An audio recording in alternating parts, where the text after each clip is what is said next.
इस कहानी की शुरुआत में बताया जाता है कि धरती पर जब जीवन का उद्गम हुआ तो उस वक्त सभी जीव मिलकर रहते थे और धरती पर एल्फ, ऑगर और गोब्लिन साम्राज्य था जिनके पास जादुई शक्तियां थी। पर इंसान जब पैदा हुआ तो वो अपने दिल में एक छेद लेकर पैदा हुआ था जो कि उसके लालच का था और वो कभी भी खत्म नहीं हो सकता था। इसलिए इंसान ने अपने लालच के चलते पूरी धरती पर अपना राज्य बनाने के बारे में सोचा, जिसके लिए उन्होंने एल्फ और गोब्लिन साम्राज्य पर हमला कर दिया और वो उन्हें बेरहमी से मारने लगे, जिसे देखकर एल्फ के राजा बहुत दुखी हो गए और उन्हें डर सताने लगा। पर एक दिन उनके पास गोब्लिन साम्राज्य से एक लोहार आया जिसने इस खून खराबे को रोकने के लिए राजा को गोल्डन आर्मी बनाने की सलाह दी, जिन्हें ना भूख लगेगी ना प्यास, वो बिना रुके लड़ते रहेंगे और ना ही वो कभी मर सकते हैं। तो फिर राजा धरती से अपने साम्राज्य को बचाने के लिए उस आर्मी को बनाने के लिए मान जाता है। जिसके बाद उस लोहार ने 4900 लोगों की एक गोल्डन आर्मी बनाई जिसे कि कोई नहीं हरा सकता था और उस आर्मी को कंट्रोल करने के लिए एक ताज बनाया गया जिसे पहनने वाला ही उस आर्मी को अपने कंट्रोल में कर सकता था। जिसके बाद उस ताज को राजा ने पहन लिया और गोल्डन आर्मी को अपने कंट्रोल में कर लिया। और फिर जब दोबारा से इंसानों ने अपना साम्राज्य बढ़ाने के लिए उन पर हमला किया तो इस बार उनके सामने गोल्डन आर्मी थी जिसने कि इंसानों को बड़ी बेरहमी से मारकर उनका खात्मा कर दिया।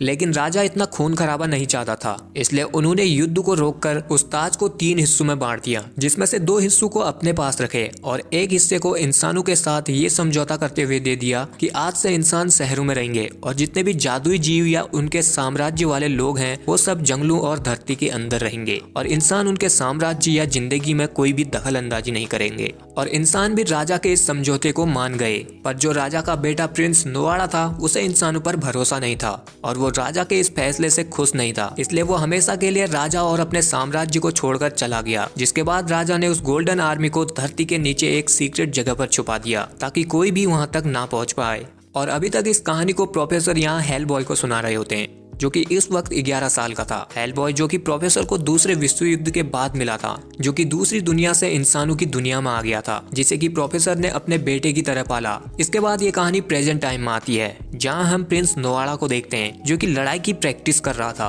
क्योंकि उसका मकसद गोल्डन आर्मी को जगाकर धरती से इंसानों को मिटाना था। यहाँ उसके साथ उसका एक बहुत ही भरोसेमंद क्रेचर था जो कि उसकी हर बात को मानता था। इधर प्रिंस नोआड़ा को पता चलता है कि धरती पर उस गोल्डन ताज के हिस्से को एक ऑक्शन में बेचा जाने वाला है, तो वो उसे हासिल करने के लिए अपने साथी के साथ निकल पड़ता है और उस ऑक्शन में पहुंच जाता है जहां सभी लोग उसे देखकर हैरान हो जाते हैं। वो यहाँ पर अपने साथ 2 बॉक्सेस भी लाया था। जिसके बाद वो यहाँ से उस ताज के टुकड़े को उठाता है और अपने बॉक्सेस को खोल देता है जिसमें कि वो बहुत सारी टूथ फेरीज को यहाँ लाया था जो कि यहाँ मौजूद सभी लोगों को मार देते हैं। जिसके बाद प्रिंस नोआड़ा अपने साथी के साथ इस जगह को तहस नहस करके यहाँ से उस ताज के टुकड़े को ले जाता है। फिर उधर हम पैरानॉर्मल रिसर्च सेंटर में हेल बॉय को देखते हैं जो कि अब लिज के साथ रहता था और यहाँ उन दोनों के बीच नोकझोंक हो रही थी जैसे कि हर मियाँ बीवी में होती है। और अब प्रोफेसर के मरने के बाद इस जगह का डायरेक्टर टॉम था। वो जब हेल बॉय के पास आता है तो यहाँ पर उनका सिक्योरिटी अलार्म बजने लगता है क्योंकि उधर नोआड़ा ने तबाही मचाई थी। तो अब हेल बॉय अपनी टीम के साथ उस जगह पर पहुंचता है जहाँ उन्हें पता चलता है कि इस ऑक्शन में 70 लोग थे, पर उनमें से यहाँ ना तो कोई जिंदा बचा था और ना ही किसी की बॉडी थी। वहीं पर इन्हें वो बॉक्सेस भी मिल जाते हैं जिसमें कि प्रिंस नोआड़ा टूथ पेरिस को लाया था।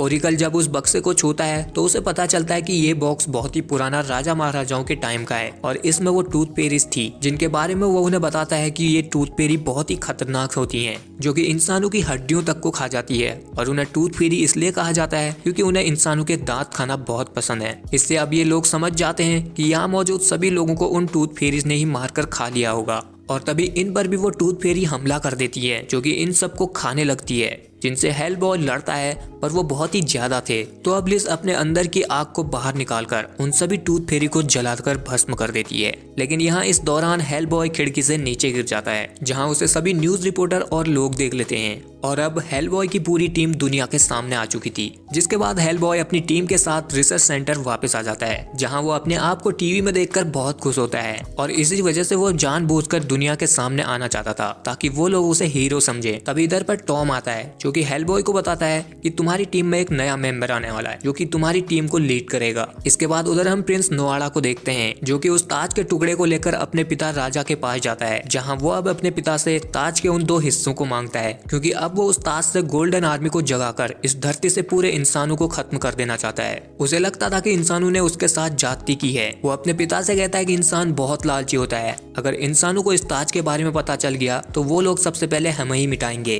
पर राजा उसकी बात को नहीं मानता और वो उसे इंसानों के साथ दोबारा जंग छेड़ने से रोकता है। इसमें नोआला की बहन नोआला भी राजा का साथ देती है, पर नोआला तो अपनी जिद पर ही अड़ा था, इसलिए अब राजा नोआला को मौत की सजा सुना देता है। लेकिन इधर नोआला अपने साथी के साथ मिलकर राजा के सभी गार्ड्स के साथ लड़कर उन्हें मार देता है और फिर वो आखिर में अपने पिता राजा को भी मार देता है और उनसे ताज का वो दूसरा हिस्सा हासिल कर लेता है। और अब उसे उस ताज को पूरा करने के लिए आखिरी हिस्से की जरूरत थी, पर वो हिस्सा नोआला की बहन नोआला के पास था, जो कि राजा के मरने के बाद उस टुकड़े को लेकर यहाँ से भाग जाती है। दूसरी तरफ रिसर्च सेंटर में वो नया मेंबर आता है जिसका नाम क्राउस था, जो कि एक गैस के फॉर्म में एक सूट के अंदर था, जिसे देखकर यहाँ सभी लोग हैरान हो जाते हैं। इसके बाद वो यहाँ पर एक मरी हुई टूथ फेरी के ऊपर अपनी कुछ गैस डालता है, जिससे वो टूथ फेरी जिंदा हो जाती है और वो अब क्राउस के कंट्रोल में थी। वो टूथ फेरी उनसे बात कर रही होती है, पर इधर उसकी भाषा क्राउस के सिवा किसी को समझ में नहीं आती। फिर क्राउस उससे उस जगह के लोकेशन के बारे में पूछता है जहाँ से कि वो टूथ फेरी आई थी। वो उन्हें एक जादुई दुनिया के बारे में बताती है जो कि इस दुनिया में ही होकर लोगों से छुपी हुई थी। जिसके बाद हेलबॉय अपनी टीम के साथ उस जादुई दुनिया में जाते हैं। यहाँ पर हेलबॉय की ही तरह दिखने वाले अलग अलग लोग थे, जिसे देखकर हेलबॉय उनसे बहुत खुश होता है और वो उनसे घुलने मिलने की कोशिश करता है। तभी इधर ओरिगल को प्रिंसेस नोआला दिखाई देती है, जिसके ब्रेसलेट में वही निशान था जो कि उन टूथ फेरी वाले बॉक्सों में था। तो अब ओरिगल नोआला का पीछा करने लगता है, जिससे बचते हुए नोआला एक लाइब्रेरी में जाती है, जहां से वो एक टाइम कैप्सूल को लेती है जिसके अंदर गोल्डन आर्मी तक पहुंचने का रास्ता था। और तभी इधर पर ओरिकल भी पहुंच जाता है। नोआला को लगता है कि ये उसके भाई का कोई साथी हो सकता है, पर जब वो ओरिकल के हाथ को छूती है तो उसे उसके बारे में सब कुछ पता चल जाता है, क्योंकि उसके पास भी ओरिकल की ही तरह किसी को भी छूकर उसके पास्ट और प्रेजेंट के बारे में सब पता चल जाता था। जिससे अब इधर ओरिकल को भी नोआला के पास्ट के बारे में सब पता चल जाता है। पर तभी यहाँ पर प्रिंस नोआला का वो क्रेचर साथी आ जाता है जो प्रिंस नोआला के लिए यहाँ पर आया था, और वो यहाँ इन दोनों पर हमला कर देता है। ओरिकल उससे लड़ने की कोशिश करता है, पर वो उसके सामने ज्यादा देर तक टिक नहीं पाता। तभी यहाँ पर हेलबॉय भी पहुंच जाता है, जो इस क्रेचर के साथ लड़ता है और उसे जान से मार देता है। जिसके बाद ओरिकल हेलबॉय और अपने सभी टीम मेंबर्स को प्रिंस नोआला के बारे में बताता है, और फिर प्रिंस नोआला उन्हें बताती है कि उसके पास ताज का तीसरा हिस्सा है, जिससे उसका भाई गोल्डन आर्मी को आजाद करके इस पूरी दुनिया में से इंसानों को मिटाना चाहता है। इसलिए वो उन्हें भी अपनी टीम में रखने के लिए कहती है, ताकि वो लोग उसके भाई को रोक सके। जिसके बाद ये सभी लोग यहाँ से अपने रिसर्च सेंटर की तरफ जाने लगते हैं, लेकिन इनके सामने प्रिंस नोआला आ जाता है, जो इनसे लड़ने के लिए यहाँ पर एक गोल्डन अंडा निकालता है, जिसके अंदर एक बीज था, जिसे जब वो फेंकता है तो वो पानी से लगते ही उधर एक बहुत बड़े जाइंट क्रेचर पेड़ बनकर धरती से बाहर निकलता है, जो कि बढ़ते ही जा रहा था, और वो अपने टेंटिकल से इन पर हमला करने लगता है। जिससे अब हेलबॉय और उसकी टीम उससे लड़ती है, लेकिन वो बहुत ज्यादा ताकतवर था। ये लोग मिलकर भी उसका मुकाबला नहीं कर पा रहे थे, और वो यहाँ पर तबाही मचाने में लगा था, जिसमें कि वो एक छोटे बच्चे को कुचलने वाला था।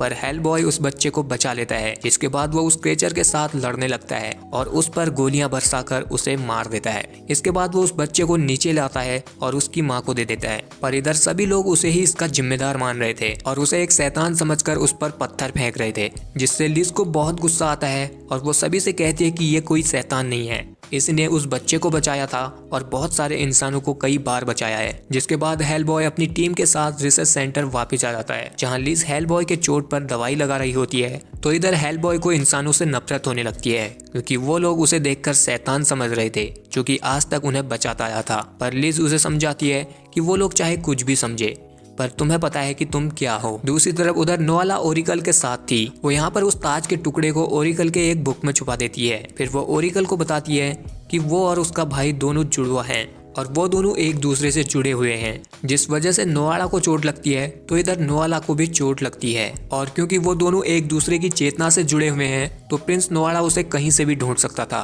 और वो यहाँ पर किसी भी वक्त आ सकता था। इसलिए अब ये दोनों उस टाइम कैप्सूल को खोलते हैं जिसके अंदर वो नक्शा था, पर इधर इन्हें उसमें सिर्फ कोरा कागज मिलता है, जिसे देखकर इन दोनों को कुछ समझ नहीं आता। और फिर थोड़ी देर बाद यहाँ प्रिंस नोआला पहुंच जाता है, जिसे देखकर नोआला उस टाइम कैप्सूल को आग में फेंक देती है ताकि वो उस नक्शे को किसी भी हालत में हासिल न कर पाए। लेकिन प्रिंस नोआला उस कैप्सूल को आग से बाहर निकाल लेता है, जो कि अब पूरी तरह से लाल हो चुका था, और वो उसे एक टेबल पर लुढ़काता है तो उस टेबल पर गोल्डन आर्मी तक पहुंचने का नक्शा बन जाता है। दरअसल असल में वो टाइम कैप्सूल ही गोल्डन आर्मी तक पहुंचने का नक्शा था, और अब प्रिंस नोआला को उसकी लोकेशन पता चल चुकी थी। लेकिन अभी उसके पास ताज का तीसरा हिस्सा नहीं था, तो वो अपनी बहन की चेतना से पता लगा लेता है उसने एक किताब में छुपा कर रखा है। इसलिए वो यहाँ पर एक एक करके सभी किताबों को देखने लगता है, और इसी मौके का फायदा उठाकर प्रिंसेस नोआला इमरजेंसी अलार्म का बटन दबा देती है, जिससे अब यहाँ पर हेल बॉय और उसकी बाकी टीम आ जाती है। और फिर जब हेल बॉय प्रिंस नोआला से लड़ने के लिए आगे बढ़ता है तो ओरिकल उसे बताता है कि अगर उसने प्रिंस नोआला को चोट पहुंचाई तो उसकी बहन नोआला को भी चोट लगेगी, जिस वजह से अब हेल बॉय उसे मारता नहीं बल्कि उसके वारों से बचता रहता है। लेकिन वो ज्यादा देर तक बच नहीं पाता और प्रिंस नोआला उसके सीने पर अपना भाला घुसाकर उसे घायल कर देता है। जिसके बाद वो इन्हें कहता है कि अगर तुम्हें हेल बॉय को बचाना है तो तुम लोग उस ताज के टुकड़े को ढूंढकर उसके पास ले आओ, नहीं तो वो अपनी बहन को भी मार देगा। ऐसा कहकर वो अपनी बहन को लेकर यहाँ से चला जाता है। और अब यहाँ हेल बॉय की हालत बहुत खराब थी, क्योंकि उसके सीने पर नोआला के भाले का एक टुकड़ा अटका था।